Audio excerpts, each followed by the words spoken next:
तो प्यारे बच्चों, good morning, good evening and good afternoon. आप लोग के लिए तीनों वर्ड का हमने यूज कर दिया, क्योंकि कुछ बच्चे इस वीडियो को सुबह में देखेंगे, कुछ बच्चे इस वीडियो को शाम में देखेंगे और कुछ बच्चे इस वीडियो को दोपहर में देखेंगे। तो मैंने आप सभी लोगों के लिए good morning, good afternoon and good evening बोल दिया। ठीक है, ओके। तो देखो बच्चों, हम लोग क्लास 11th का चैप्टर नंबर 2 शुरू करने जा रहे हैं, यूनिट्स एंड मेजरमेंट। तो जो बच्चे क्लास 10 पास कर और क्लास 11 में इस बार आए हुए हैं, है ना, जो नीट का जेईई का प्रिपरेशन करना चाह रहे हैं, उनके लिए एक पार्टिकुलर और उन्हीं के लिए ये वीडियो है। और बोर्ड लेवल का लिए भी ये वीडियो आपके लिए बहुत ज्यादा यूजफुल होने वाला है। इसमें हम मेंशन बोर्ड लेवल का भी क्वेश्चन करेंगे और नीट का और जेईई का भी क्वेश्चन हम इस वीडियो में डालेंगे। तो इस वीडियो को आप पूरे गौर से देखें। एकदम बेसिक आपका ये चैप्टर है, आपका यूनिट एंड मेजरमेंट, जो क्लास 9 से आप पढ़ते आ रहे हैं। तो देखिए, इस चैप्टर का नाम है यूनिट एंड मेजरमेंट, है ना। तो इस चैप्टर से ही आपको देख के लग रहा होगा कि इसमें दो वर्ड यूज किया गया है। पहला वर्ड यूज किया गया है यूनिट और दूसरा वर्ड यूज किया गया है मेजरमेंट। यानी कि मेजरमेंट, ये जो वर्ड है, ये क्या रिप्रेजेंट करता है? किसी चीज का मेजर करना। अब मेजर करने का बहुत तरह तरीका हो सकता है। अगर आप लेंथ को मेजर करना चाहते हैं तो आप उसको स्केल से मेजर कर सकते हैं। अगर बहुत बड़ा लेंथ को मेजर करना चाहते हैं तो जो आप उसको स्केल से नहीं मेजर कर पाएंगे, उसको आपको दूसरे मेथड से मेजर करना पड़ेगा, है ना। तो मेजरमेंट यहाँ हम करेंगे, उसके पहले मुझे इस यूनिट के बारे में जानना पड़ेगा, है ना। तो जैसे क्लास 9 में आप लोग पढ़ा होगा कि कुछ फिजिकल क्वांटिटी होती है ना। उस फिजिकल क्वांटिटी के बारे में हम पहले बात कर लेते हैं, ठीक है। तो जो मेरा ये पहला टॉपिक शुरू होता है, वो शुरू होता है कि what do you mean by physical quantity. Physical quantity से हम क्या जानते हैं, या व्हाट इज फिजिकल क्वांटिटी, है ना। फिजिकल क्वांटिटी क्या है, फिजिकल क्वांटिटी एक्चुअल में है क्या, और फिजिकल क्वांटिटी की स्टडी हम लोग क्यों करते हैं, है ना।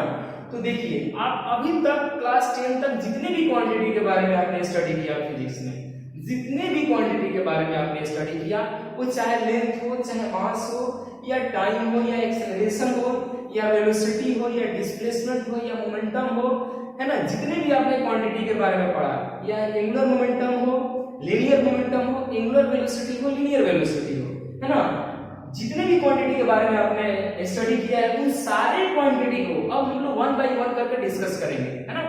तो चलिए, हम सबसे पहला टॉपिक यहाँ पे मेंशन करने जा रहे हैं बच्चों। सबसे पहला टॉपिक कि फिजिकल क्वांटिटी क्या होता है। फिजिकल क्वांटिटीज, फिजिकल क्वांटिटी ये क्या है ना। सबसे पहले फिजिकल क्वांटिटी, है ना। तो देखो, ये जो फिजिकल क्वांटिटी हमें लिखा है, तो आपको समझने के लिए मैं एक बात बता रहा हूं कि मैं पहले आपको जो चीज बोर्ड पर लिख रहा हूं उसके बारे में मैं आपको डिटेल बताऊंगा, और बताने के बाद मैं आपको डिफिनेशन लिख दूंगा। या ये भी कर सकते हैं कि मैं पहले डिफिनेशन लिख दूं और उसके बाद मैं आपको एक्सप्लेन करूं। तो चलिए, मैं पहले डिफिनेशन लिखकर फिर बाद में उसको एक्सप्लेन कर रहा हूं, है ना, कि फिजिकल क्वांटिटी होती क्या है ना। तो मैं इसको लिखता हूं कि those quantity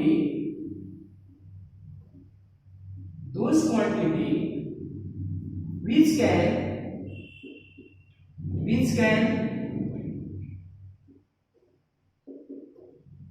describe the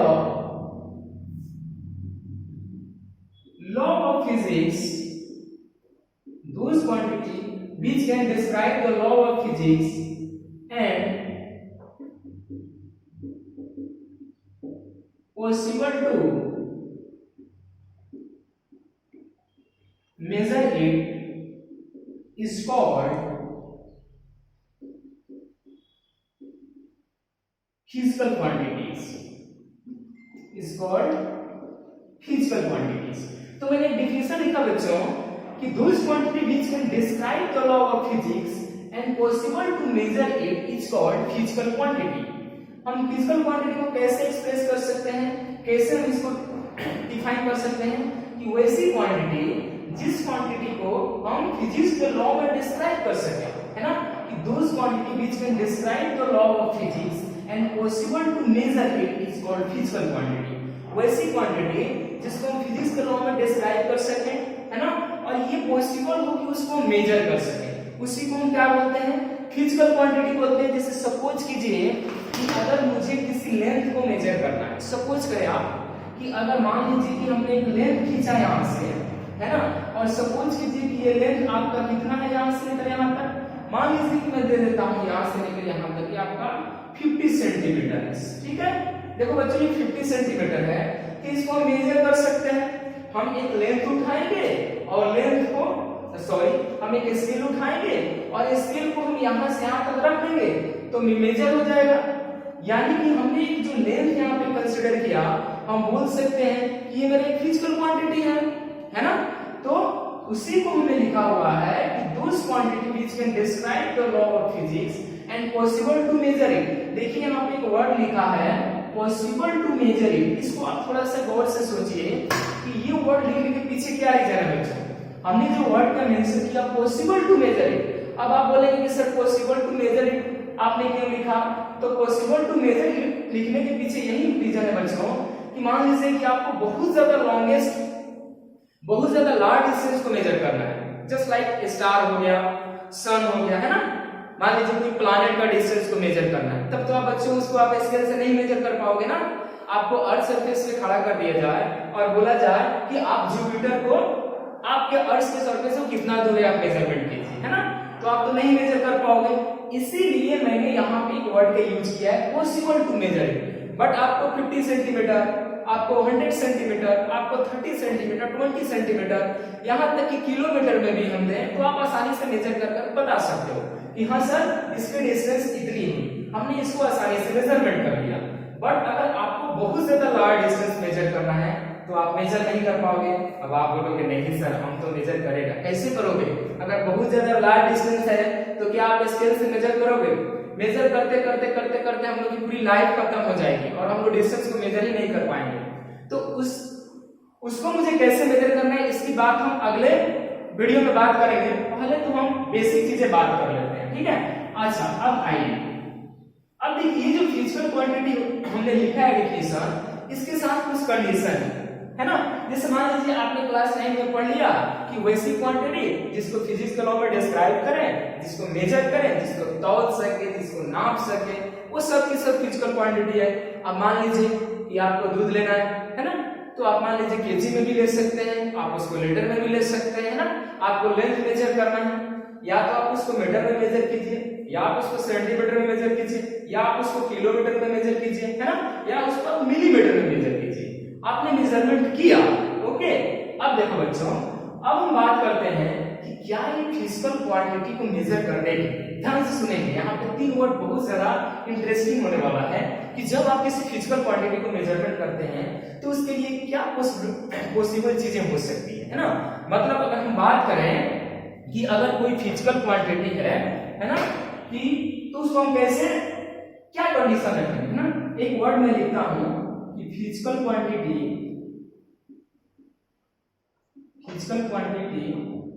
is completely specified. Physical quantity होता है जो आपका, वो क्या होता है, physical quantity is completely specified if it has. अब देखिए, अब यहां पे हम 3 वर्ड का यूज करेंगे। पहला क्या कंडीशन हो सकता है ना, पहला नंबर कि पहला हम आपको बताने जा रहे हैं फर्स्ट कि only numerical value, only numerical value. पहला हम बात किए बच्चों ओनली न्यूमेरिकल वैल्यू, ठीक है। हमने क्या बात किया है, ओनली न्यूमेरिकल वैल्यू, है ना, या आप उसको ब्रैकेट में भी बोल सकते हैं, न्यूमेरिकल वैल्यू को आप बोल सकते हैं रेशियो, है ना। ध्यान से समझेंगे, रेशियो। जिस एग्जांपल की हम बात करें तो आप बोल सकते हैं रिफ्रैक्टिव इंडेक्स, रिफ्रैक्टिव इंडेक्स। आप इसको बोल सकते हैं dielectric constant, dielectric constant, refractive index बोल सकते हैं, डाइलेक्ट्रिक कांस्टेंट बोल सकते हैं, है ना। जैसे रिफ्रैक्टिव इंडेक्स क्या है, मान लीजिए कि अगर आपको बोले कि what are the refractive index बताइए, है ना, तो उसका एक रेशियो आएगा जैसे, है ना। अच्छा सेकंड ओनली न्यूमेरिकल वैल्यू लिया के बाद सेकंड हम बात कर रहे हैं ओनली मैग्नीट्यूड, ओनली मैग्नीट्यूड, केवल मैग्नीट्यूड हो, ठीक है। हम इसको ब्रैकेट में लिख सकते हैं स्केलर एग्जाम्पल की बात करें, मास, लेंथ, चार्ज, है ना, चार्ज इटीसी। अच्छा, अब बात करते हैं थर्ड पॉइंट कि magnitude and direction both, magnitude and direction both, है ना, मैग्नीट्यूड एंड डायरेक्शन बोथ दोनों अगर होगा मींस हम इसको क्या लिख सकते हैं, वेक्टर। आगे हम लोग बात करेंगे और आप लोग ने 9th क्लास में थोड़ा सा पढ़ा भी होगा मैग्नीट्यूड एंड डायरेक्शन बोथ। इसके एग्जांपल की बात करें, वेलोसिटी, मोमेंटम, डिस्प्लेसमेंट, ईटीसी, है ना बच्चों। अब देखिए यहाँ ये जो मैंने 3 लाइन लिखा है बच्चों, इसको हम लोग बढ़िया से समझेंगे, है ना, कि इसके पीछे क्या लॉजिक है। आपने क्लास 9 में तो पढ़ लिया कि those quantity which can describe the law of physics and possible to measure it is called physical quantity. आपने रट लिया क्योंकि आपको वहां पे सिर्फ रटाया गया, है ना, और आपकी भी गलती नहीं है। आपको पास करना था 9 10 में जाना था, 10 पास करके 11 में आना था, तो आपने रट लिया। या कुछ परसेंट बच्चे सोचते हैं, है ना, कि ऐसा क्यों हो रहा है, उसी चीज का एक्सप्लेनेशन मुझे 11th क्लास में करना है कि ऐसा क्यों हो रहा है। आपको सोचने के लिए यहाँ पे मजबूर होना पड़ेगा। अब देखिए, जैसे आपने देखा होगा कि सर ने बोर्ड पे लिख दिया ओनली न्यूमेरिकल वैल्यू, है ना, what is numerical value, what is numerical value. अब आपको हम यहां से आपके कांसेप्ट को हम डेवलप करेंगे धीरे धीरे, है ना, ठीक है। तो पहले आप थोड़ा इसे नोट करें, थोड़ा सा इसे नोट करें पहले, नोट कीजिए।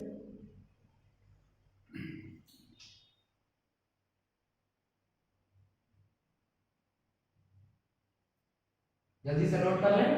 अभी हम लोग इस तीनों पॉइंट को बढ़िया से डील करने वाले हैं, only numerical value, only magnitude and magnitude and direction. In 3 line को हम बहुत ज्यादा डीपली देखने वाले हैं कि क्या इसके पीछे रीजन क्या है। अच्छा, वीडियो को पॉज करेंगे और जहां भी आपको समझने में दिक्कत होगी डिस्क्रिप्शन बॉक्स में आप कमेंट करेंगे, है ना। नोट हो गया। आप लोग क्लास 10 पास कर आए हो तो आप लोग का थोड़ा स्पीड भी स्लो होगा, इसीलिए मैं थोड़ा टाइम दे रहा हूं। नोट हो गया। चलिए मैं ऊपर वाला मिटाता हूं, कुछ बच्चे नीचे वाला नोट कर रहे हैं। चलिए आइए,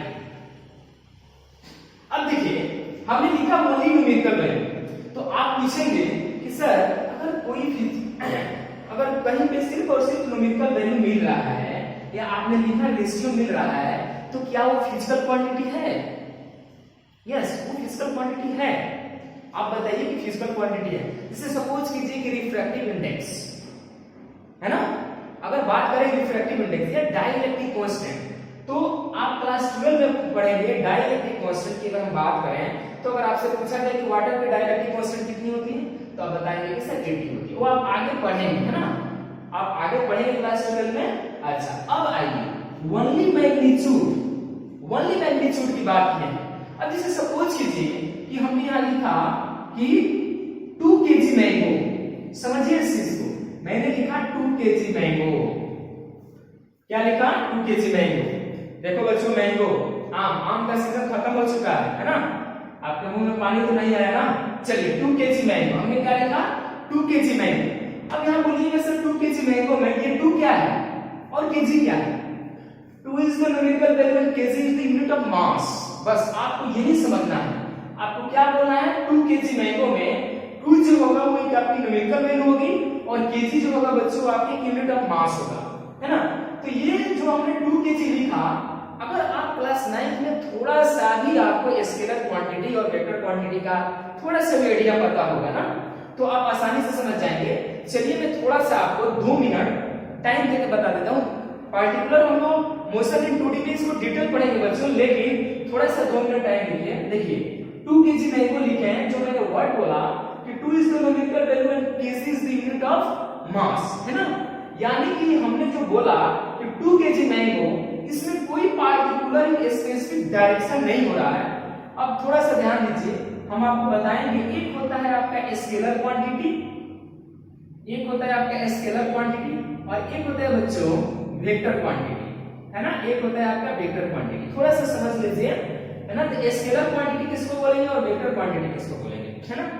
तो स्केलर क्वांटिटी हम तब बोलेंगे कि वैसी फिजिकल क्वांटिटी जिस क्वांटिटी में केवल और केवल मैग्नीट्यूड, केवल और केवल ओनली मैग्नीट्यूड, है ना, उसमें कोई भी डायरेक्शन नहीं हो, है ना, उसी को हम बोलेंगे स्केलर क्वांटिटी। जैसे उसकी एग्जांपल आप बोल सकते हैं लेंथ होगा, मास होगा, टाइम होगा, है ना। और वेक्टर क्वांटिटी कब बोलेंगे कि वैसी क्वांटिटी जिसमें पार्टिकुलर मैग्नीट्यूड के साथ साथ एक डायरेक्शन भी आ जाएगा। हम लोग डिटेल आगे पढ़ेंगे, आपको बिल्कुल घबराना नहीं है, बिल्कुल टेंशन नहीं लेना है। हम इसको बहुत बढ़िया से आपको नेक्स्ट चैप्टर में पढ़ाने वाले हैं, नेक्स्ट वीडियो में आपको बहुत अच्छे से पढ़ाने वाले हैं। एकदम आपका पूरा कंसेप्ट इसमें मिलेगा आपको स्केलर वेक्टर का। यहाँ थोड़ा सा यूज है इसलिए मैं इसको मेंशन कर रहा हूँ। 2 kg मैंगो बोलने का मतलब कि 2 kg मैंगो बोलने का मतलब क्या है, 2 is the numerical value and kg is the unit of mass। अब आप सोचो कि अगर आप किसी दुकानदार के पास जाते हो और मान लो कि आप मैंगो बेचने वाले के पास चले गए और बोले कि सर, बोले भैया हमको 2 kg मैंगो दीजिए, तो आप वहां पर पार्टिकुलर किसी डायरेक्शन का मेंशन नहीं करते, आपने बोला मुझे 2 kg मैंगो दीजिए, 2 kg मैंगो मुझे दीजिए। वो आपको 2 kg मैंगो मेजर किया, मतलब तौला और दे दिया, ओके। आपने कोई उसे पार्टिकुलर डायरेक्शन में देने के लिए नहीं बोला कि भैया हमको 2 kg मैंगो नॉर्थ डायरेक्शन में दीजिए, 2 kg मैंगो साउथ डायरेक्शन में दीजिए, 2 kg मैंगो ईस्ट डायरेक्शन में दीजिए, या 2 kg मैंगो वेस्ट डायरेक्शन में दीजिए। आपने कोई मेंशन ही नहीं किया, आपने सिर्फ बोला मुझे 2 kg मैंगो दीजिए, मुझे 1 kg पोटैटो दीजिए, मुझे 1 kg ऑनियन दीजिए। आपने सिर्फ इतना ही मेंशन किया है ना। और उसने क्या किया कि मेजर किया और दे दिया। तो यहाँ मेजर वर्ड हमने बोला, जिसका डेफिनेशन हमने पहले लिखा था बच्चों कि those physical quantity which can describe the law of physics and possible to measure it is called physical quantity, right. तो यहाँ 2 kg मैंगो बोलने का मतलब ये हो गया कि इसमें तो कोई पार्टिकुलर डायरेक्शन नहीं है। तो बोलिएगा कि सर कोई पार्टिकुलर डायरेक्शन नहीं है तो आपके हिसाब से तो स्केलर है। बिल्कुल 100% स्केलर है, ये 100% स्केलर है, तभी तो ये बेटा फिजिकल क्वांटिटी है ना, है कि नहीं, फिजिकल क्वांटिटी है। तो यानी अब थोड़ा सा आपके दिमाग में थिंकिंग लग रहा होगा कि 2 kg मैंगो बोलने का मतलब कि फिजिकल क्वांटिटी होने के लिए कोई मुझे पार्टिकुलर डायरेक्शन की जरूरत नहीं है। अब थोड़ा सा ये चीज आपके दिमाग में आया होगा। पहले तो आपने ये चीज को समझ लिया कि फिजिकल क्वांटिटी मेरा एक रेशियो भी हो सकता है, और सेकंड पॉइंट आपको ये क्लियर हो गया कि फिजिकल क्वांटिटी होने के लिए कोई पार्टिकुलर डायरेक्शन की जरूरत नहीं है।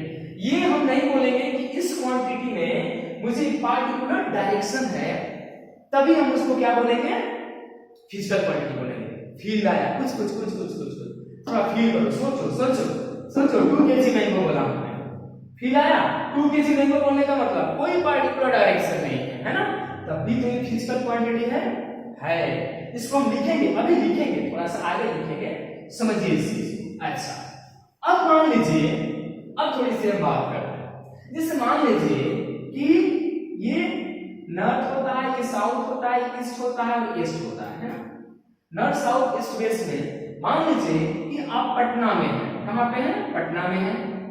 और आप गांधी मैदान में खड़े हैं। कहाँ पे? गांधी मैदान में खड़े हैं। और गांधी मैदान से आपको कहाँ जाना है? गांधी मैदान से आपको कहाँ जाना है? आपको एयरपोर्ट जाना है। क्लियर? आपको गांधी मैदान से कहाँ जाना है? एयरपोर्ट जाना है। तो आपको वहां के बारे में मतलब कुछ भी नहीं पता, एक्चुअली कुछ भी नहीं पता। आप किसी भी आदमी से पूछते हैं कि मुझे एयरपोर्ट जाना है ना, एयरपोर्ट यहाँ से कितना दूर है, ओके, तो वो बोलता है कि 10 किलोमीटर, और वो आगे बढ़ जाता है। आपने सुना 10 किलोमीटर, अब आपने दिमाग लगाया नहीं, आपने 10 किलोमीटर चलना शुरू कर दिया। अब मान लीजिए कि एयरपोर्ट अगर आपका नॉर्थ डायरेक्शन में है, अब आप वेस्ट डायरेक्शन की तरफ भागे जा रहे हैं, खुशी खुशी प्लेन पे चढ़ना है, आप भागे जा रहे हैं, भागे जा रहे हैं। लेकिन जैसे आप वेस्ट डायरेक्शन की तरफ 10 किलोमीटर चले गए, तब आपको कहीं एयरपोर्ट तो दिख ही नहीं रहा है। आप क्या कीजिएगा? आप फिर किसी आदमी से पूछते हैं कि हमने किसी आदमी से पूछा था तो उन्होंने बताया कि 10 किलोमीटर एयरपोर्ट है। तो आदमी थोड़ा सा अगर चालाक होगा तो बोलेगा, अरे आपको पूछना चाहिए ना कि 10 किलोमीटर किस डायरेक्शन में जाना है, मुझे नॉर्थ में जाना है कि साउथ में जाना है कि ईस्ट में जाना है कि वेस्ट में जाना है। तब बोलेगा, ओ हमने किस चीज को पूछा ही नहीं। तब वो आदमी बोलेगा, तब तो आपने गलती कर दिया, है ना। तब बोलेगा वो आदमी कि आप वेस्ट के डायरेक्शन में जाइए। तो फिर आप वापस आपको 10 किलोमीटर जहां से चलना शुरू करेंगे वहां आना पड़ेगा। यानी कि आपने 10 किलोमीटर गया और 10 किलोमीटर आया, तो यहाँ तक तो 20 किलोमीटर हो गया ना। अब यहाँ तो फिर वापस आपको 10 किलोमीटर जाना पड़ेगा, ठीक है। बात ये नहीं है कि आपने 10 किलोमीटर वेस्ट किया और 10 किलोमीटर फिर रिटर्न आया। बात ये है कि आप समझें कि जो यहाँ पे हम लेंथ की बात कर रहे हैं, हम जो किलोमीटर की बात कर रहे हैं, इसमें एक डायरेक्शन मिला, तब भी ये मेरा एक फिजिकल क्वांटिटी हुआ। मतलब फिजिकल क्वांटिटी होने के लिए डायरेक्शन भी हो सकता है, कोई जरूरी नहीं है डायरेक्शन हो, लेकिन यहाँ डायरेक्शन हो गया। मुद्दा ये नहीं है कि आपने पटना गांधी मैदान से चलना शुरू किया तो आप एयरपोर्ट पहुंचे, एयरपोर्ट आपने नहीं पहुंचा, एयरपोर्ट से बैक आए, है ना। आपने बहुत सारी गलती की, आपने टाइम को इन्वेस्ट किया, पैसा को इन्वेस्ट किया, है ना। बात ये है कि आप समझे इस चीज को कि फिजिकल क्वांटिटी होने के लिए रेशियो भी हो सकता है बच्चों, मैग्नीट्यूड केवल हो सकता है, मैग्नीट्यूड के साथ साथ डायरेक्शन भी हो सकता है। Clear concept. यानी फिजिकल क्वांटिटी को हम क्या बोलेंगे, फिर से एक बार रिपीट करते हैं, what do you mean by physical quantity. Class 11 का बेसिक चीज अगर आपको क्वेश्चन में आता है पेपर में, या यहां से हम लोग का कांसेप्ट डेवलप होगा, तो आप बोलिए कि those quantity which can describe the law of physics and possible to measure it is called physical quantity. Physical quantity is completely specified. Physical quantity completely specified होता है इफ इट हैज, उसका 3 possibility हो सकता है, फिर उसकी probability हो सकती है, या तो केवल उसकी न्यूमेरिकल वैल्यू हो सकती है, या तो उसकी केवल मैग्नीट्यूड हो सकती है, या तो केवल उसकी डायरेक्शन हो सकती है, राइट। अच्छा, इसके बाद हम लोग आगे बढ़ते हैं। थोड़ा सा इसका आप लोग ने पहले ही नोट कर लिया था, मैंने एक्सप्लेन किया। और देखिए एक नया वर्ड बताते हैं बच्चों आप लोगों को, जो आपको क्लास 11 में नहीं मिला हो, है ना। क्लास 11 सॉरी क्लास 9 में नहीं मिला होगा। एक क्वांटिटी है जिसका नाम है टेंसर, है ना।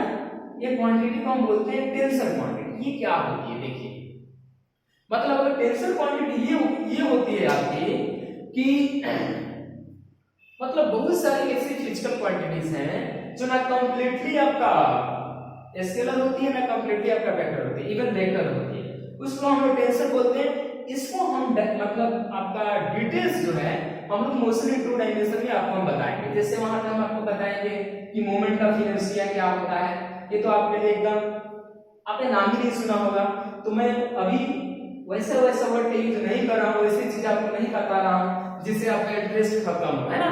क्योंकि आपने अभी शुरू ही किया है पढ़ना, क्लास 10 पास कर आए हैं, तो जहां पे जिस चीज की जरूरत पड़ेगी उस चीज की हम यूज करूंगा। अच्छा आइए थोड़ा फिजिकल क्वांटिटी के बारे में बात किया जाए। फिजिकल क्वांटिटीज के बारे में थोड़ा बात की है ना। इसको हम लोग लिखते कैसे हैं फिजिकल क्वांटिटीज, है ना। थोड़ा सा बड़ा लिख लीजिए फिजिकल क्वांटिटी, थोड़ा बात की है। इसको हम रिप्रेजेंट कैसे करें, इसको मैथ के लैंग्वेज में लिखेंगे कैसे, उसको समझिए।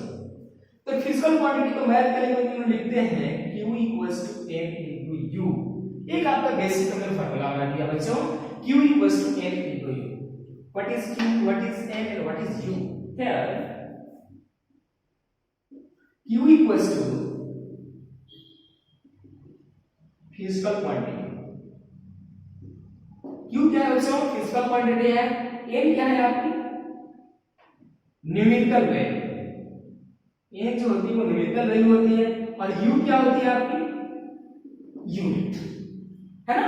जैसे मान लीजिए मैं बोलूं 2 kg, जो आपको एग्जांपल दिया था, हियर 2 जो है आपकी न्यूमेरिकल वैल्यू है, 2 जो है आपकी ये आपकी न्यूमेरिकल वैल्यू है, और kg जो है आपकी ये क्या है यूनिट है ना। तो 2 kg मास क्या है आपकी, ये आपकी फिजिकल क्वांटिटी है, मास बटे आपकी फिजिकल क्वांटिटी, राइट। अच्छा अब देखिए इसको हम इस वे में भी लिख सकते हैं, जैसे हमने यहां पे लिखा ना कि Q = M × U। इसको ऐसे भी लिख सकते हैं बच्चों, Q = N1Q1 = N2U2। अब सोचिए ये क्या है, मैं क्या आपको बताने चाह रहा हूं, इस चीज को देखिए। जैसे मान लीजिए मैंने लिखा कि 1 kg। समझिए इस चीज। तो हमने यहां पे बोला कि n1 इक्वल्स टू 1 और u1 इक्वल्स टू kg। तो अब हम क्या लिखेंगे, n2 इक्वल्स टू अब kg को हम छोटा करने जा रहे हैं, तो 1 kg इक्वल्स टू कितना 1000 ग्राम। 1 kg में कितना हमने लिखा 1000 ग्राम। अब बच्चे इसको कैसे मेंशन करोगे आप, n2 इक्वल्स टू क्या मेंशन करोगे आप, यहां पे कितना हो जाएगा 1000 और u2 इक्वल्स टू क्या मेंशन करोगे बच्चों, ग्राम। अच्छा, यहां से आपको देखकर एक चीज सीखने को मिलता होगा, जो हमने यहां पे लिखा हुआ है q इक्वल्स टू बच्चों n1 इक्वल्स टू n2। थोड़ा सा क्लिक करो, यहां से आपको एक चीज देखने को मिलता होगा, जो हमने लिखा था यहां q equals to n into u में आप एक चीज को देखिए कि अगर मैं लिखूं कि n जो होगा इनवर्सली प्रोपोर्शनल टू होगा 1 upon u के।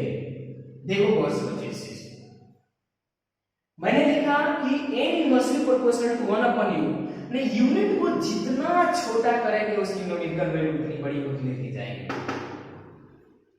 है ना। यूनिट को हम जितना छोटा करते जाएंगे, हमने पहले केजी किया, उससे छोटा किया ग्राम किया, तो जैसे जैसे हम यूनिट छोटा करते जाएंगे वैसे वैसे मेरी न्यूमेरिकल वैल्यू बढ़ती जाएगी। तो न्यूमेरिकल वैल्यू पहले हमने न्यूमेरिकल वैल्यू 1 लिया, लेकिन अब न्यूमेरिकल वैल्यू कितनी आ गई 4। अब न्यूमेरिकल वैल्यू कितनी आ गई 4। कुछ फील हो रहा है, पहले हमने न्यूमेरिकल वैल्यू 1 मेंशन किया, अब न्यूमेरिकल वैल्यू कितनी आ गई 4। तो यूनिट कम होगा तो न्यूमेरिकल वैल्यू ज्यादा होगा, मतलब न्यूमेरिकल वैल्यू का यूनिट जो है इनवर्सली प्रोपोर्शनल है। तो आप लिख सकते हैं कि न्यूमेरिकल वैल्यू जो होगा या unit is the universal proportional to numerical value. Clear?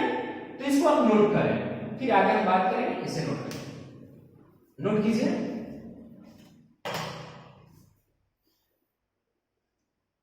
Note करें, वीडियो को पॉज करें और नोट करें इसे। अभी हम लोग बच्चों सिर्फ और सिर्फ फिजिकल क्वांटिटी में ही है। अब हम लोग फिजिकल क्वांटिटी के टाइप्स में एंटर करने वाले हैं। एकदम आराम से समझ के पढ़े एक एक चीज को, है ना। जो हमने लिखा q equals to n into u, q equal to n1, u1 equals to n to u2, वहां पे u1 और u2 क्या है, n1 और u2 क्या है। कुछ फील आ रहा है, कुछ फील आ रहा है, आ रहा है कुछ फील। अभी आपको सीखने का आपका टाइम है ना। एक एक चीज को समझ के पढ़े। हो गया, मिटा दे, चलिए मिटा दे। आइए थोड़ा तेजी में लिखने की कोशिश करें। आइए अब बात करते हैं हम, ये तो हमने फिजिकल क्वांटिटी जान लिया कि फिजिकल क्वांटिटी क्या होती है। अभी तक में हमने आपको सिर्फ फिजिकल क्वांटिटी का बात किया है। अब हम बात करेंगे types of physical quantity. Types of physical quantity, types of physical quantity, types of physical quantity, type of physical quantities, है ना। देखिए मैं पहले आपको बता देता हूं, वैसे तो आप एनसीईआरटी का बुक पढ़िएगा तो मेनली दो टाइप का ही दिया हुआ है, फंडामेंटल क्वांटिटी और डिराइव क्वांटिटी। लेकिन एक और हम आपको बताएंगे जिसको हम बोलते हैं सप्लीमेंट्री, ना। अच्छा आइए, तो टाइप्स ऑफ फिजिकल क्वांटिटी में हम मेनली दो बताते हैं। There are two types, there are two types of physical quantity, of physical quantity, है ना।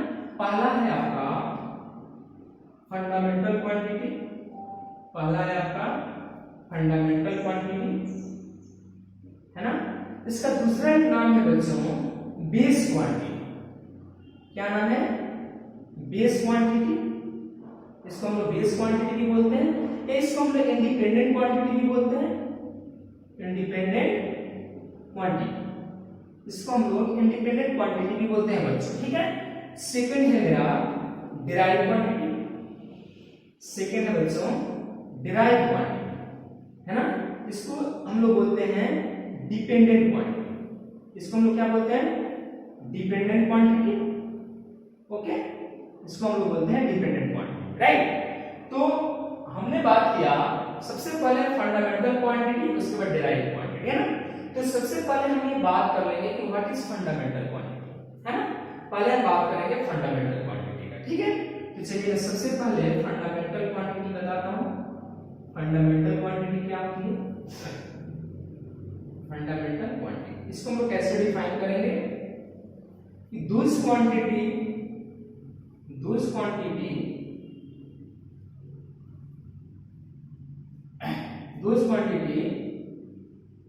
does not depends upon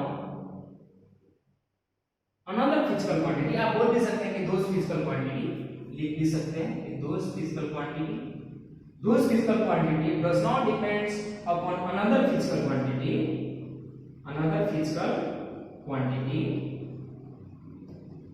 is called fundamental quantity।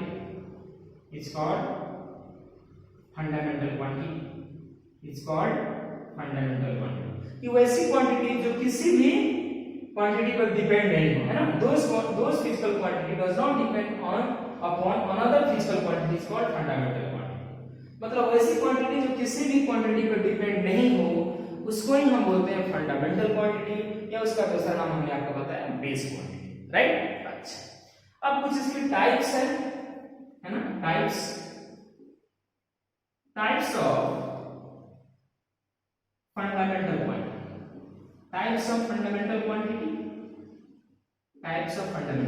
अब देखिए इसकी टाइप्स कितनी होती है ना, तो there are mainly 7 types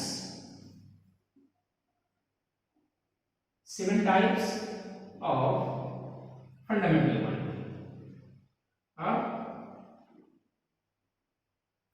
quantity। Okay, ये मेनली आपके 7 टाइप्स की फंडामेंटल क्वांटिटी होती है। तो मैं इसका नाम यहां पे लिख दे रहा हूं, ठीक है, यहां पे लिख दे रहा हूं। फर्स्ट है आपका लेंथ, सेकंड है मास, थर्ड है आपका टाइम, फोर्थ है आपका टेम्परेचर, फिफ्थ है आपका इलेक्ट्रिक करंट, सिक्स्थ है आपका ल्यूमिनस इंटेंसिटी, और सेवन है आपका अमाउंट ऑफ सब्सटेंस। ये हम लोग का 7 टाइप्स की फंडामेंटल क्वांटिटी है ना। देखो बच्चों, ये 7 टाइप्स की फंडामेंटल क्वांटिटी है। आपने क्लास 9 में पढ़ा होगा। अगर इस यूनिट की बात करें, है ना, तो हम क्या बोलेंगे? लेंथ को हम किस में लेते हैं? मीटर में, मास को केजी में, टाइम को सेकंड में, टेम्परेचर को केल्विन में, इलेक्ट्रिक करंट को एम्पियर में, ल्यूमिनस इंटेंसिटी को किसमें लेते हैं? ल्यूमिनस इंटेंसिटी बस। कैंडेला होता है, ये आपका मोल होता है, ठीक है ना, समझ में आया? अच्छा, इसको हम लोग यूनिट को हम लोग लिखते हैं। मतलब हमने 7 तरह का आपका फिजिकल क्वांटिटी का मेंशन किया यहाँ पे। आप पहले इसे नोट करें, फिर हम डिराइव क्वांटिटी की बात करेंगे, है ना। आप इसे नोट करें। फर्स्ट आपका लेंथ है, सेकंड मास है, थर्ड टाइम है, फोर्थ टेम्परेचर है, fifth electric current, sixth luminous intensity और सेवेंथ अमाउंट ऑफ सब्सटेंस। हम आपको 1 बाय 1 करके एक्सप्लेन करेंगे कि लेंथ क्या है, मास क्या है, टाइम क्या है, टेम्परेचर क्या है, इलेक्ट्रिक करंट क्या है, ल्यूमिनस इंटेंसिटी, ये सब चीज को हम लोग एक्सप्लेन करेंगे। पहले आप इन सारी चीज को नोट करें, है ना। ये 7 तरह के हमारी फंडामेंटल क्वांटिटीज हैं, है ना। ये 7 तरह की, नोट करें इसे, वीडियो को पॉज करें और नोट करें जल्दी से। दिखाई दे रहा है? ये काफी बड़ा दिख रहा हूं, दिखाई दे रहा है ना। जो भी प्रॉब्लम हो डिस्क्रिप्शन बॉक्स में आप कमेंट करें, जो भी प्रॉब्लम हो। Types of physical quantity: length, mass, time, temperature, electric current, luminous intensity, amount of substance. ये 7 टाइप्स की हमारी फिजिकल फंडामेंटल क्वांटिटीज होगी। ओके, अच्छा हो गया। अब ये थोड़ी सी बात करते हैं हम फंडामेंटल क्वांटिटी के बाद डिराइव क्वांटिटी, है ना। नोट करें, सेकंड है आपकी डिराइव क्वांटिटी। ये क्या होगा? डिराइव क्वांटिटी, है ना। डिराइव क्वांटिटी नोट करें।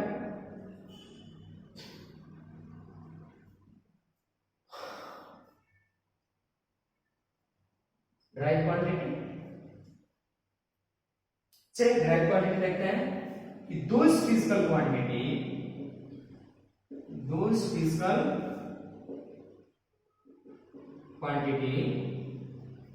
डिपेंड्स अपॉन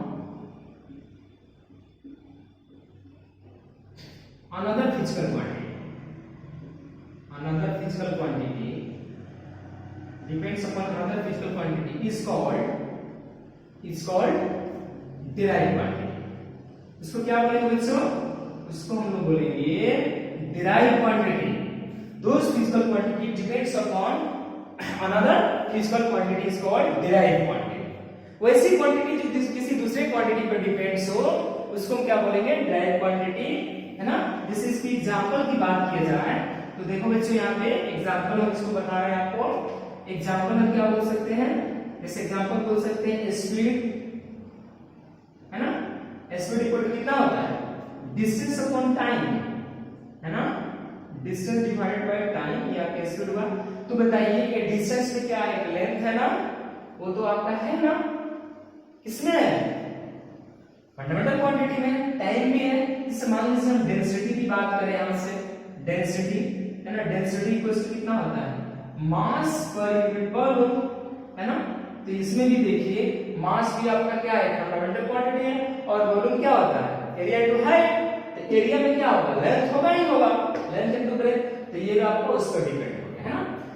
ठीक है, लेकिन देखिए एक चीज आपको अभी मेंशन कर रहे हैं ना कि जब भी हम लोग फंडामेंटल क्वांटिटी या डिराइव्ड क्वांटिटी पढ़ते हैं, जिसको हमने फंडामेंटल क्वांटिटी को बेस क्वांटिटी बताया है ना, तो आगे हम लोग देखेंगे जब हम लोग नेक्स्ट टॉपिक पे डायमेंशन पढ़ेंगे तो हम लोग इसी तीन क्वांटिटी को ज्यादा प्रायोरिटी देंगे। लेंथ, मास, मतलब प्रायोरिटी देने का मतलब हुआ, प्रायोरिटी देने का मतलब हुआ कि बार बार हम लोग को हर क्वेश्चन में हर जगह रिपीट होगा।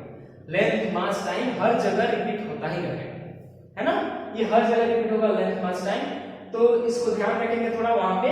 अच्छा, तो डायरेक्ट क्वांटिटी क्या होता है कि those physical quantity depends upon another physical quantity is called direct quantity. वैसी क्वांटिटी जो किसी दूसरे क्वांटिटी पे डिपेंड हो, है ना, इसीलिए इसको क्या बोलते हैं? डिपेंडेंट क्वांटिटी, है ना। दूसरे क्वांटिटी पे डिपेंड रहता है। ओके, अच्छा इसको मिटाते हैं। अच्छा, अब आइए, एक होता है आपका ड्राइव यूनिट और एक होता है आपका फंडामेंटल यूनिट, है ना। एक होता है आपका फंडामेंटल यूनिट और ड्राइव यूनिट, ठीक है। अच्छा, उसको थोड़ा सा देख लेते हैं। अच्छा, देखिए आपको पहले ही मैं बता दे रहा हूं, थोड़ा सा मैं बात करूंगा अभी कि सिस्टम ऑफ यूनिट क्या होता है, ठीक है। थोड़ा सिस्टम ऑफ यूनिट की बात करूंगा। सिस्टम ऑफ यूनिट क्या है? देखिए सिस्टम ऑफ यूनिट, है ना। सिस्टम ऑफ यूनिट किसको बोलते हैं? The completely set of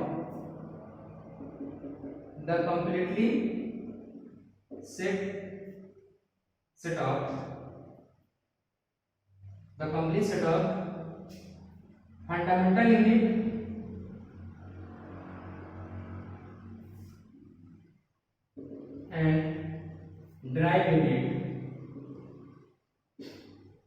and derived unit is called system of unit। तो सिस्टम ऑफ यूनिट किसको बोलते हैं? The completely set of fundamental unit and derived unit is called system of unit. अब इस system of unit के कुछ types हैं, types of system of unit. अब इसकी कुछ यूनिट है, types of system of unit. आइए हम बात करते हैं types of system of unit क्या होता है ना। तो देखिए हम लोग फिजिक्स में, है ना, जानते हैं कि हम लोग सिस्टम ऑफ यूनिट के बारे में बात करेंगे। पहला हम बात करेंगे सीजीएस सिस्टम के बारे में, दूसरा बात करेंगे एफपीएस सिस्टम के बारे में, तीसरा बात करेंगे एमकेएस सिस्टम के बारे में, और चौथा बात करेंगे जो सबसे लेटेस्ट यूनिट था एसआई सिस्टम के बारे में। तो सिस्टम ऑफ यूनिट लिख देते हैं कि there are mainly 4 types. There are mainly 4 types, है ना. पहला CGS सिस्टम, दूसरा MKS सिस्टम, थर्ड है आपका APS सिस्टम और फोर्थ है आपका SI. इसको हम बोलते हैं सेंटीमीटर, जी को बोलते हैं ग्राम और इसको बोलेंगे सेकंड, है ना. Metre, kilogram, second, foot, pound, second और इंटरनेशनल सिस्टम ऑफ यूनिट. जैसे आइए बात करते हैं थोड़ा लेंथ, मास, टाइम के बारे में. जो हमने 3 आपको बेसिक यूनिट बताया. लेंथ है, लेंथ को अगर मुझे मेजर करना हो सीजीएस सिस्टम में तो किसे मेजर करेंगे, सेंटीमीटर में. मास को मुझे मेजर करना हो तो किसे मेजर करेंगे, ग्राम में, है ना.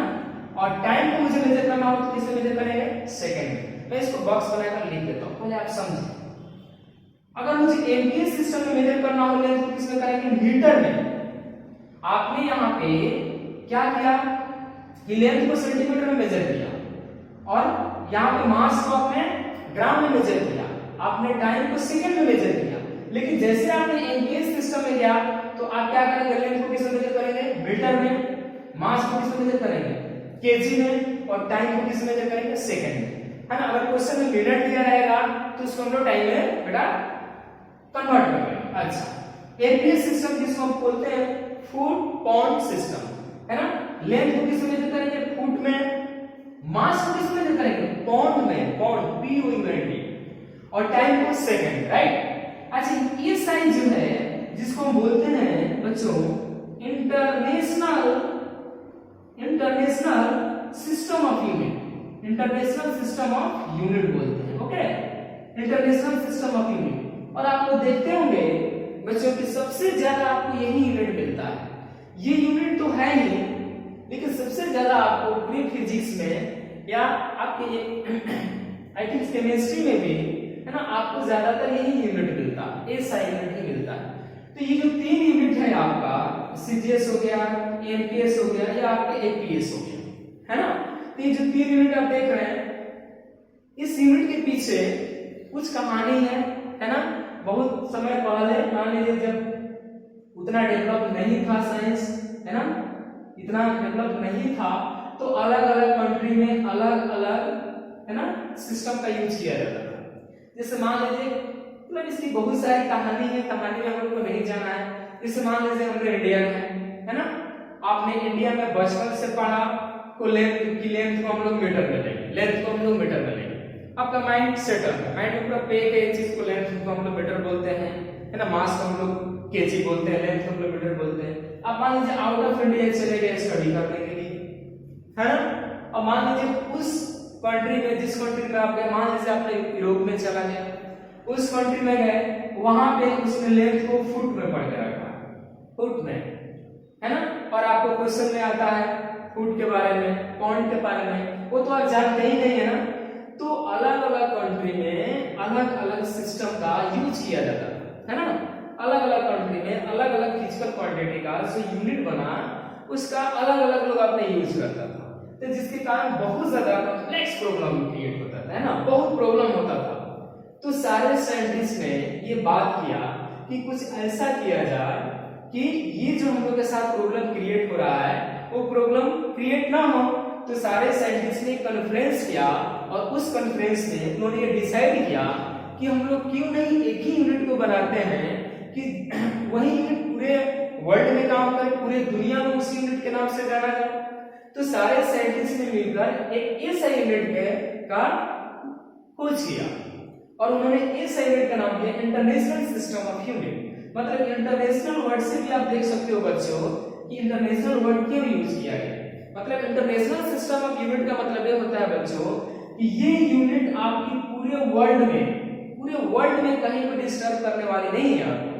आपको कहीं भी परेशान नहीं करेगी बच्चे. ये जैसे आप यहाँ पे लेंथ को मीटर में ले रहे हो ना, मान लो मीटर में ले रहे हो कुछ देर के लिए, आप यूएसए में भी चले जाओ तो लेंथ को मीटर में ही लेता है.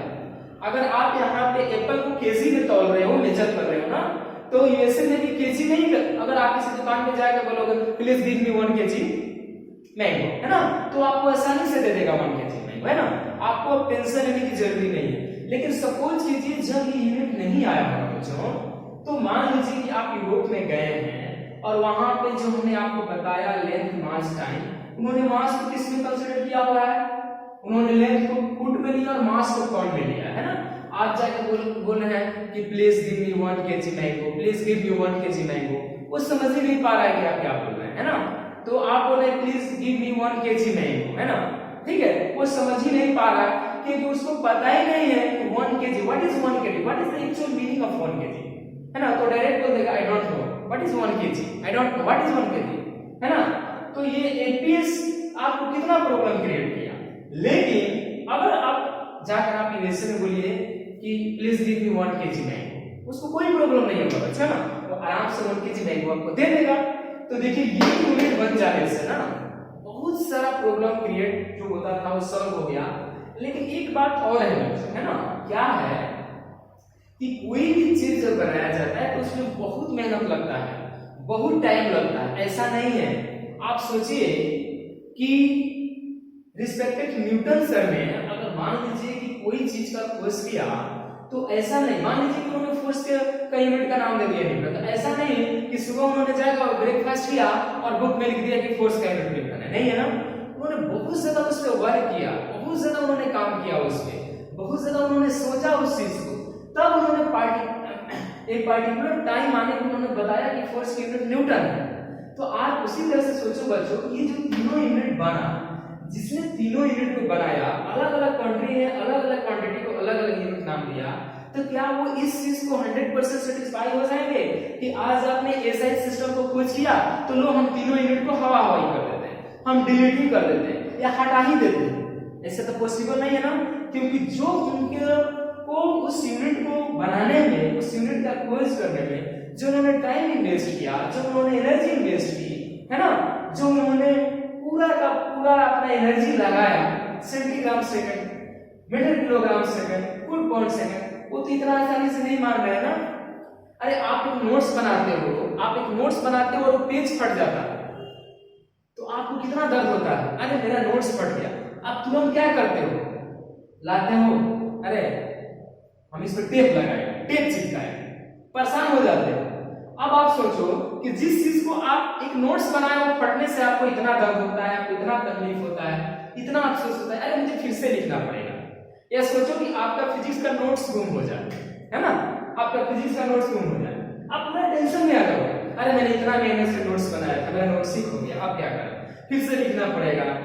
अब सोचो कि जो आदमी पूरा मेहनत कर टाइम इन्वेस्ट कर और सीजीएस सिस्टम को बनाया सेंटीग्राम पर सेकंड, है ना, फंडामेंटल यूनिट को समझने के लिए, अब क्या वो मानेगा कि तीनों यूनिट को आप इतना आसानी से हटा दीजिए? चलिए आपने बोला कि SI unit, international system of unit, I accept, हमने एक्सेप्ट कर, आप हटाइए तीनों को, सिलेबस हटाइए, नहीं। इसलिए बच्चों हम इस तीनों यूनिट को भी साथ साथ साथ साथ पढ़ते चलेंगे। बट एक बात और है कि आपको एसआई यूनिट के रिस्पेक्ट में, मतलब जितना आप एसआई यूनिट का जितना ज्यादा आप यूज करेंगे फिजिक्स में, हम लोग तो बच्चों अभी शुरू ही किए हैं, घबराना नहीं है, उतना ज्यादा आपको नहीं मिलेगा, बट कहीं ना कहीं हर जगह ये मिलेगा। आप एकदम से ये नहीं बोल सकते हो कि सही नहीं मिलेगा, मिलेगा। अगर आपको नहीं मिला है क्लास 9 में कोई बात नहीं, क्लास 9 में बहुत सारी चीजें नहीं बताई जाती है बच्चों को, है ना, क्योंकि आपका दिमाग की एफिशिएंसी उतनी नहीं रहती है, तो आपकी जो एज है, आपका जो दिमाग की एफिशिएंसी है, उसके अकॉर्डिंग एनसीईआरटी जो हम लोगों का बोर्ड है वो सिलेबस डिसाइड किया हुआ है। आप थोड़ा सा आप बड़े हो रहे हो, अब आप थोड़ा इंटर कॉलेज में आओगे, 11th में आओगे, 12th में आओगे, उसके बाद आपका फ्यूचर कहाँ ले जाएगा वो आप डिसाइड करोगे, वो आपके मेहनत के ऊपर निर्भर होगा, है ना। तो इस चीज को सेंटीग्राम पर सेकंड, मीटर किलोग्राम पर सेकंड और फुट पाउंड पर सेकंड, ये जो हमने तीनों सिस्टम ऑफ यूनिट का बात किए हैं, इसको पूरा तरह से कुछ हटाया नहीं। कुछ फील आ रहा है, कुछ फील आ रहा है कि क्या रीजन है सर इसका, कुछ फील आ रहा है, सोचो इस चीज को कि CGS system, MPS system, APS system को हटाया नहीं गया पूरा तरीका से, इसको हम लोग साथ साथ पढ़ते चलेंगे, बट इसके रिस्पेक्ट में बहुत कम पढ़ेंगे। चलिए काफी बातें हुई आपको समझाने में, अब आइए मैं इन तीनों को एक बॉक्स बना के और डिस्क्राइब कर देता हूं आपको। तो ये मेरा 3 यूनिट होता है बच्चों, है ना। तो चलिए मैं इसको थोड़ा सा अच्छा से सिस्टमेटिक वे में लिख देता हूं ताकि आपके दिमाग में सेटअप हो जाए। मैं इसको बढ़िया से इसको मैं लिख ही देता हूं आपको ताकि आपको सेटअप हो जाए, है ना। तो सिस्टम ऑफ यूनिट मैं यहां पे लिख देता हूं, सिस्टम ऑफ यूनिट, है ना। मैं लिख देता हूं यहां पे सिस्टम ऑफ यूनिट। एक तरफ लिख देता हूं मैं सीजीएस, एक तरफ लिख देता हूं मैं एमकेएस, एक तरफ लिख देता हूं मैं एफपीएस। और बाकी इंटरनेशनल सिस्टम ऑफ यूनिट तो बच्चों आप जानते ही हो, है ना। इस तरह से मैंने लिख दिया, इसको मैंने अच्छा से ताकि बना सके नोट्स में, आपको प्रॉब्लम नहीं है ना। सीरीज सिस्टम, ओके, ये सीरीज सिस्टम आई, है ना। इसमें हम लिख देते हैं यहाँ पे लेंथ लिख देते हैं, सॉरी यहाँ लेंथ, यहाँ मास, यहाँ टाइम। मैं इसको 3 पार्ट कर दे रहा हूँ, है ना। इसको 3 पार्ट कर दीजिए, आप अपने हिसाब से बना सकते हैं, है ना। देखिए सीजीएस सिस्टम, सीजीएस सिस्टम का मतलब होता है सेंटीग्राम सेकंड। तो सेंटीग्राम सेकंड लेंथ को किसमें लेते हैं, सेंटीमीटर। किसमें लेंगे बेटा, सीजीएस सिस्टम में लेंथ को सेंटीमीटर में, जी मतलब ग्राम, मास को किसमें लेंगे बेटे, ग्राम में लेंगे। ऐसा टाइम को किसमें लेंगे, सेकंड में लेंगे। आइए एमपीएस सिस्टम, फुल फॉर्म आपको मैं बार बार बोल दिया हूं, बोलिएगा तो मैं लिख भी दूंगा। इसको बोलते हैं सेंटीग्राम सेकंड, सबको पता होगा। इसको बोलते हैं मीटर किलोग्राम पर सेकंड। अब आइए लेंथ को मुझे एमपीएस सिस्टम में लिखना हो तो कैसे लिखेंगे, मीटर दिख रहा है, थोड़ा बड़ा कर दें, लाइए थोड़ा सा बड़ा कर दें, इसको हम क्या बोलेंगे, मीटर, है ना। अच्छा, उसके बाद मास को किसमें बोलेंगे, केजी में बोलेंगे, केजी में बोलेंगे, और ये टाइम को हमारे सेकंड में रहेगा। अब आया आपका लेंथ को किसमें बोलेंगे, फुट में बोलेंगे, फुट में बोलेंगे, है ना। अच्छा, उसका मास को किसमें बोलेंगे, पाउंड में बोलेंगे, पाउंड में बोलेंगे, मास को पाउंड में बोलेंगे, और टाइम को किसमें बोलेंगे बेटे, सेकंड में। ये तो मैंने एक जगह बना दिया, ये सिस्टम ऑफ यूनिट है। और देखिए ये बताने के पीछे क्या रीजन है, क्या टेक्नोलॉजी है। तो जब हम आप लोग को डायमेंशन बताएंगे ना, और जब हम डायमेंशन का एप्लीकेशन बताएंगे तो वहां पे हम बताएंगे आपको कि डायमेंशन का जब हम कन्वर्जन करेंगे कि one system of unit into another system of unit, तो उसमें बच्चों आपको बहुत ज्यादा ये हेल्प करने वाला है ना। बहुत ज्यादा आपको हेल्प करेगा। अभी तो आपको लगेगा कि अरे सर ये क्या लिख रहे हो, लेकिन वहां पे बहुत ज्यादा आपको हेल्प करने वाला है ना। तो जब हम डायमेंशन पढ़ेंगे ना, वहां पे एप्लीकेशन ऑफ डायमेंशन जब आपको बताएंगे कि conversion of unit one system into another system, माने एक सिस्टम से अनदर सिस्टम में जब हम किसी यूनिट को कन्वर्ट करते हैं तो वहां पे बहुत ज्यादा आपको हेल्प करने वाला बच्चों, ठीक है। तो ये मेरा हुआ system of unit, A completely set of fundamental unit and drive unit is called system of unit, है ना। इसे नोट करें और इसके आगे मैं बढ़ता हूं, इसके आगे आइए से नोट करें, पॉज करके नोट करें, कितना लेटर हो गया।